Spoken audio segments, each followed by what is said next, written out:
នាងខ្ញុំសូមគោរពថ្លែងអំណរគុណយ៉ាងជ្រាលជ្រៅជូនចំពោះលោកជំទាវគតិបណ្ឌិតអឹងមន្ថាបាវីរដ្ឋមន្ត្រីក្រសួងកិច្ចការនារីនិងក្រុមគ្រូពេទ្យទាំងអស់ដែលបានលះបង់កម្លាំងកាយកម្លាំងចិត្តនិងតែងតែបានយកចិត្តទុកដាក់ខ្ពស់ចំពោះសុខទុក្ខរបស់កម្មករកម្មការិនីនិងបងប្អូនប្រជាពលរដ្ឋក្រុមហ៊ុនគេហៅថាអេស៊ីឡូលុកសូទីកានេះក៏មានមូលនិធិមួយគេហៅថាធ្វើសម្បទាន1000វ៉ែនតាចាជូន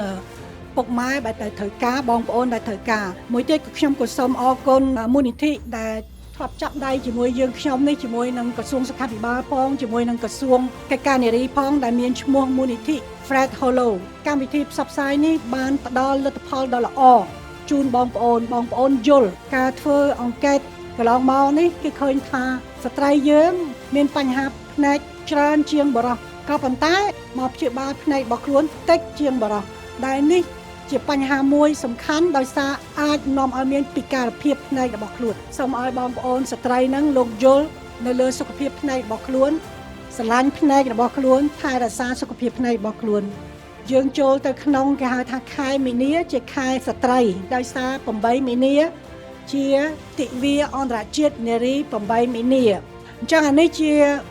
ចំណុចធំឯដែលខ្ញុំសូមឲ្យបងប្អូនលោកចាប់អារម្មណ៍ទៅលើទិវាអន្តរជាតិនារី8មីនាហើយថ្ងៃនេះយើងនិយាយនៅលើ gender និងសុខភាពផ្នែក One Side Essilor Luxottica Foundation គឺជាការងារមួយដើម្បីជួយទ្រទ្រង់ទៅលើប្រជាជនដែលគាត់មានតម្រូវការចាំបាច់ក្នុងការប្រើប្រាស់វ៉ែនតា Having good vision is critical in everything you do ជាពិសេសទាក់ទងនឹងសិស្សានុសិស្សពេលដែលគាត់មានសុខភាពភ្នែកល្អគាត់នឹងទទួលបានការសិក្សាបានល្អលទ្ធផលបានល្អហើយទាក់ទងនឹងអ្នកប្រកបការងារប្រចាំថ្ងៃពេលដែលគាត់មានសុខភាពភ្នែកល្អគាត់នឹងអាចធ្វើការបានកាន់តែប្រសើរជាងមុនហើយជាពិសេសទៅទៀតនោះបងប្អូនលោកតា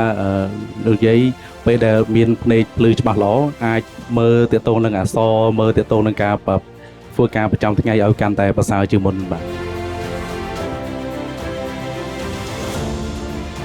សូមជម្រាបសួរខ្ញុំឈ្មោះញៀនសុចិត្រាជាអគ្គនាយកនៃអគ្គនាយកដ្ឋានអភិវឌ្ឍសង្គមនៃក្រសួងកិច្ចការនារីខ្ញុំមានសេចក្តីសោមនស្សរីករាយមែនទែនដែលបានឃើញ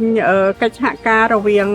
រាជរដ្ឋាភិបាលជាពិសេសក្រសួងកិច្ចការនារីក្រសួងសុខាភិបាលកម្មវិធីសុខភាពភ្នែកហើយនិងអង្គការ Fred Hollow ហើយនិងក្រុមហ៊ុន One Side ដែលបានចូលរួមគាំទ្រក្នុងការអនុវត្តសកម្មភាពផ្សព្វផ្សាយបង្កើនការយល់ដឹងរបស់ប្រជាជនជាពិសេសស្ត្រីអំពីបញ្ហាសុខភាពភ្នែកដើម្បីទទួលបាននូវការថែទាំនិងព្យាបាលមួយដែលប្រកបដោយភាពត្រឹមត្រូវជាពិសេសធ្វើឲ្យកំហើញរបស់គាត់មានភាពល្អប្រសើរដើម្បីលើកកម្ពស់ជីវភាពរស់នៅរបស់ពួកគាត់